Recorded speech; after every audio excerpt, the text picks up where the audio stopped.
Let's get salty!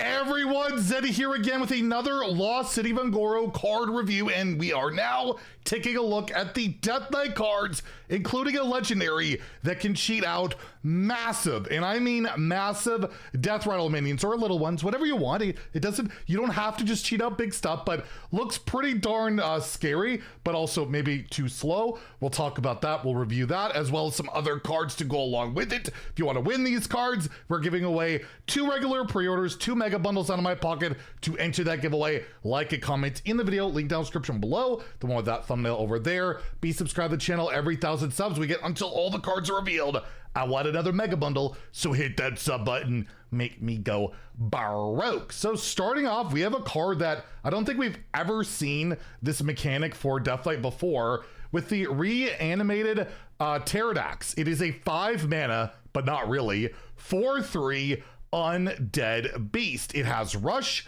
it has lifesteal, however, it has this wording on it of costs corpses instead of mana, meaning I don't believe you can actually play this card for mana. I don't think it's possible. Even if you have 0 corpses in 5 mana, if it says cost corpses instead of mana, it should be that, right? So the idea with the card is it's a corpse spender for our quest that we need to spend corpses on. And if I have 5 corpses, let's say turn like 2 or 3 or whatever, I could just play this, get a rush minion, get some life steal, and also spend some corpses. Of course, in Wild, anytime you see a corpse spending card, just think of Climactic Necrotic Explosion, which I gotta say, missed that card in Standard. It's pretty darn cool, but it's definitely an odd one. It's really hard to evaluate a card with this type of effect, but it's mana cheat, right? You can get this out as soon as you have 5 corpses. You can get this out on the board, and that could definitely happen pretty early, right? With like all your different tokens, especially like Dreadhound Handler is 4 corpses in 1 card, so it's not that difficult. And then you're getting rush plus the lifesteal. You're getting more health gain, which is always a nice thing in Death Knight. And the other upside of this card, no runes. I can play this in any deck I want. So there's some potential for it. I don't know if that quest, I know a lot of people aren't high on it. I'm not gonna lie, I'm not high on it either, but this certainly can help you complete it. And it might just be a good card on its own, right? Just cheating out stats. Like maybe it's a deck that doesn't want corpses being spent that much and it's just something to throw it away on. I just know when I'm playing like Triple Blood, I really need my corpses for like Corpse Explosion and like Vampiric Blood. A lot of times I can't get them fast enough, and yeah, I wonder if this will be the same situation here. I think it probably doesn't quite make the cut, but it totally could be wrong. This is such a hard one to evaluate. I'm gonna give it 2 out of 5 in Standard, a 1 in Wild, where I don't think, I mean, you rarely see Death Knight in Wild, and it's usually greed piles are like even, and this isn't even cost. So yeah, I'll give it a 1 there, but maybe it's like a 3-star card or a 4-star card.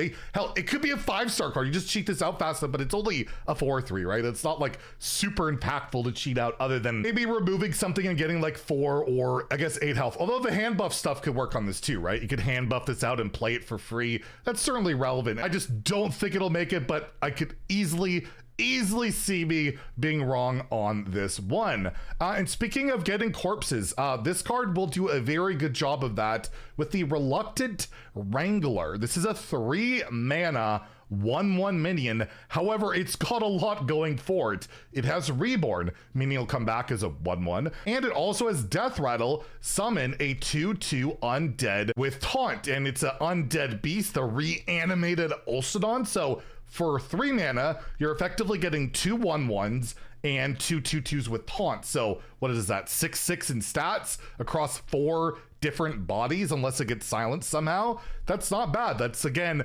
Dreadhound Handler in terms of stats. The issue is it's not proactive. You're just playing a 3 mana 1/1. It doesn't actually protect you at all until that first layer dies.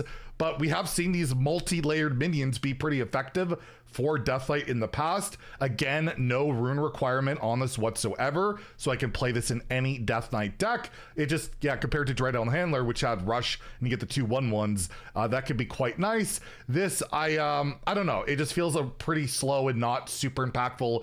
2/2 taunts don't do a lot. This is more of just, I want to gain a bunch of, I want to have a bunch of tokens on the board. Maybe it's good in a menagerie deck, right? Those taunts are multi-tribe maybe it's a jug type of thing. It could be. It could slot into like a jug style of like token-ish aggro deck, or yeah, I just want it to get a lot of corpses so I could spend corpses and do all of that. I'll give it a 3. It's more likely a 2 than anything that it won't make the cut, but that many bodies, I just can't completely scoff at. Plus, the taunts, you never know. It could save you in a pinch. It's a lot of stats popping out of this over time. So yeah, 3 in standard, and again, a 1 in wild because it's incredibly slow there. And again, the same reasons, it's not even cost, and also, it's just like, it's usually green power like plagues that I see in wild. Neither are great. I just don't see it going into a super aggressive deck. And then lastly, we have the legendary, the ultimate Deathrattle legendary here, the High Cultist Heron. It is an 8 mana, 8/6 minion. Again, no runes on any of these cards. Battle Cry, you summon 2 Deathrattle minions from your deck. They fight. So it's very similar to the old Paladin card of Duel, where they will fight each other. They'll just smack. And, you know, if they die, you get those death rattles, and that could be really good. We have quite a few large death rattles that wouldn't be the worst to hit in standard. I just think of like the Space Rock card, the 8 mana 8/8 that just gets you like basically infinite stats. That'd be really nice. Or just a 10 mana guy you always get from the starships with Reborn that can get you even more death rattles. Or you could just play starship pieces or whatever, just to help thin your deck. That could absolutely be something. You could play this a bit early too with Exarch Maladar. If you're playing a death rattle deck, you're likely going to have, you know, death rattles, which are going to get you a lot more corpses. And maybe this goes into a quest deck where I want to spend those corpses. Exarch Maladar can help do that, and High Cultist Heron can come out. In wild, there's the Wombo combo of Stalag into Fugid, and I believe both will proc the 11/11 Thoughties. I think you get 2 of them. I'm not entirely sure, but that's also pretty pog. The issue is you're probably going to want to play a good amount of death rattles if you've drawn them. This card sucks. It's 8 mana, so by the time I get to this card, there's a good chance the death rattles I want to get might already be drawn, and you don't really want to play any cheaper death rattles for the most part. You would think with this card in your deck, you really want high value, really good stuff. So that could be a bit of a problem. But in wild, there's also the combo of a Mechathune into, I don't know, something big, and then they die and it won't complete because this is alive, but it's kind of funny. I don't know. I'm just spitballing out there. But overall, this is like a giant mana cheat scam type of thing. And with the right build around, it absolutely could see play. It just, yeah, there's a lot of drawbacks with it, and not a lot of, as I look, you know, through the death rattles, a lot of really insane things I can do quite yet, but I wouldn't completely sleep on it. I'm going to give it a 2 for now. But I think this is one that could emerge in the future, or just immediately of a thing I'm just not thinking of, or the things I mentioned are actually good enough just to play it. Because again, no rune requirement. I could play this in literally any Deathlight deck I want, so the possibilities for it are much larger than you would normally have for a lot of legendary cards.